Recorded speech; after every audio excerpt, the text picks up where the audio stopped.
U.S. banks are in trouble. We've already seen several banks go under over the past couple of years. Just in the recent weeks, we've seen a certain bank, Bank of America, actually scaring their customers where it was showing a zero balance. People are scared of banks right now. And I can be honest with you here, I am too.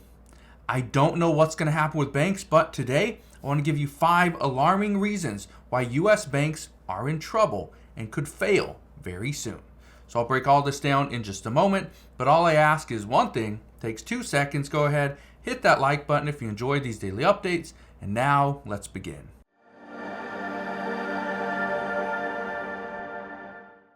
So there are some major reasons why banks here in the United States are in trouble. One of them has to do with commercial mortgages. Look at this. It says commercial mortgage delinquency rates increased in Q2 2024. Okay, well, let's look at the chart. You can see it right here, okay? You can actually zoom in a little bit. You can see this is about 4.5%. I think it's like 4.4% right here. This is the delinquency rate for commercial mortgage-backed securities. Now, what's concerning about this is that it has gone up. It was at 2.5%. Now we're sitting at about 4.8, something like that. A little bit under 5%. Again, that's what's concerning. And a lot of people don't realize what's going to happen with commercial mortgages. But here's what's going on. Many businesses aren't having their employees come back to the office. Many are keeping them working remotely from home. As a result, they don't need a massive office building. You look at companies like Amazon. They have large office buildings. Now they're requiring people to come back to work as of January 1st. So things are going to be very interesting moving forward, but we still have about $1.5 trillion of commercial real estate that needs to be refinanced. The problem is if the Federal Reserve does not bring down interest rates quickly and soon, then we could see a huge crisis on our hands because we won't see people refinance their commercial real estate because it will be too expensive and they don't need it. So that's the number one reason why we are about to see U.S. banks in trouble very soon. Now, I do want to come out and say this list is not organized in most severe to least severe reasons. This is just 5 alarming reasons why U.S. banks are in trouble. Let's get to the next one. The next one, Americans just have too much debt. Now, here's the problem with having a lot of debt. If you have a lot of debt, you can't go and get more debt. Banks make money by you going and getting debt. When you go and get a loan, they make money. They make a small percentage. Okay? So, look at this.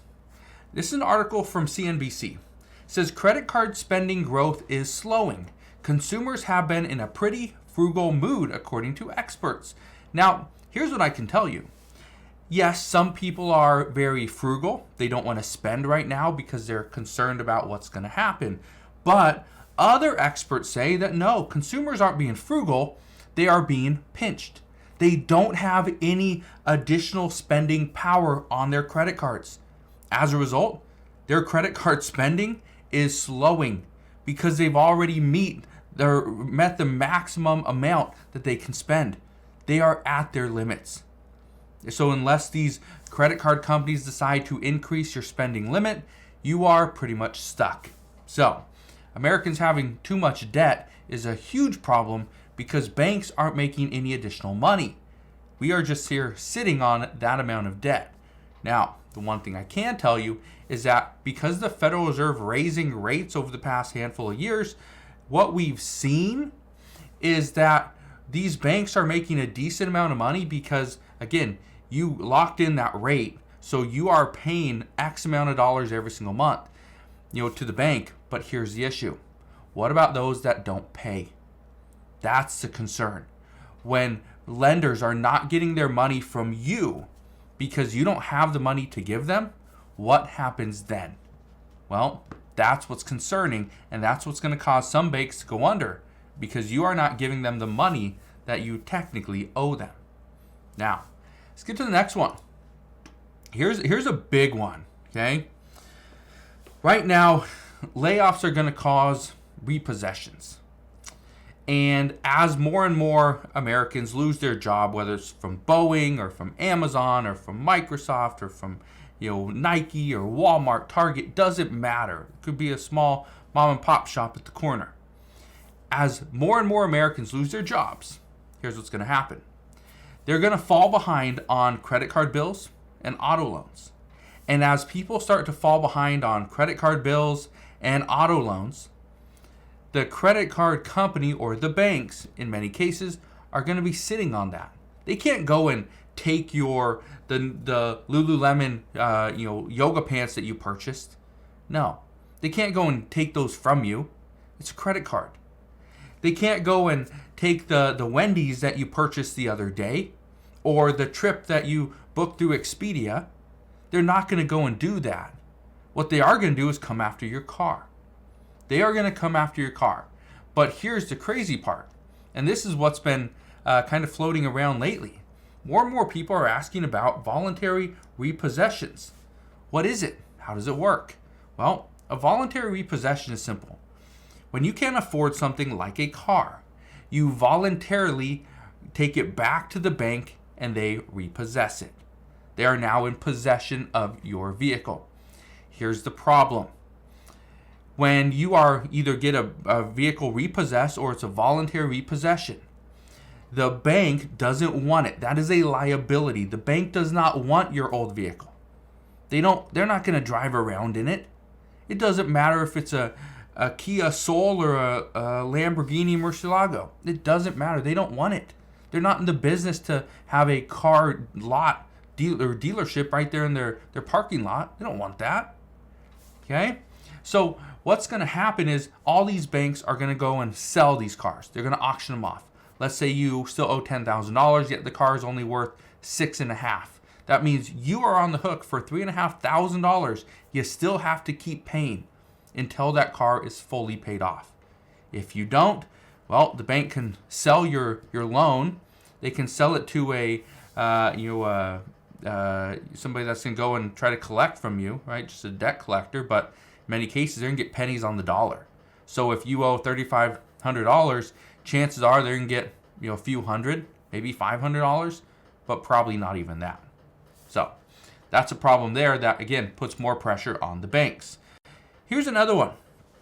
And this is something that I was talking to a good friend of mine.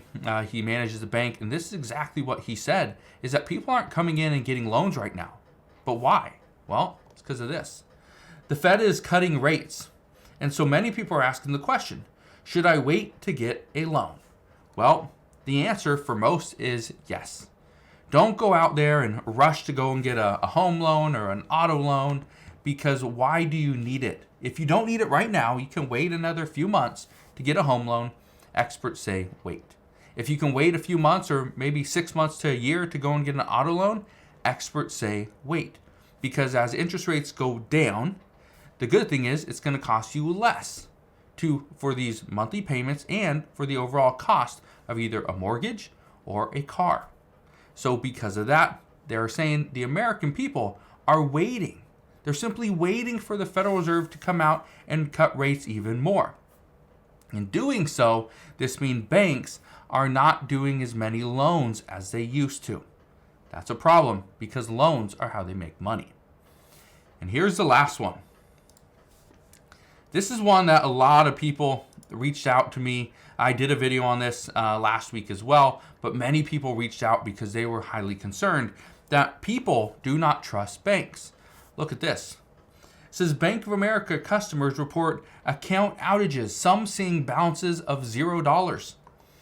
I talked about this last week, and I said that this isn't anything new, but this is now starting to hit mainstream media, where sometimes there will be a glitch on an account and maybe a major bank will notice that nobody has any money. Everything's gone to zero. But it's only, several accounts, not thousands of accounts. Okay, in this case, I believe 10,000 plus accounts actually went through this glitch and showed a zero balance. What's crazy about this is if you had a zero balance and you go to use your debit card, there's no money in it. So you get declined.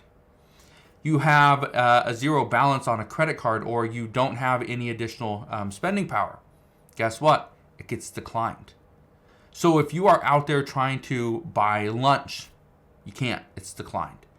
You go to the ATM machine and pull out $200 to pay for lunch. Sorry, you can't. You don't have sufficient funds. That is a concern that many banks are going through right now, is that people don't trust them.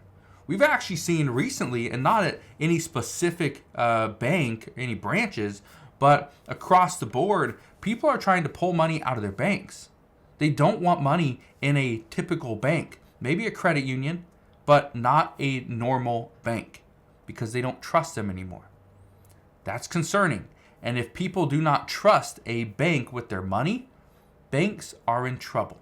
Because what are they going to do if they don't have any deposits?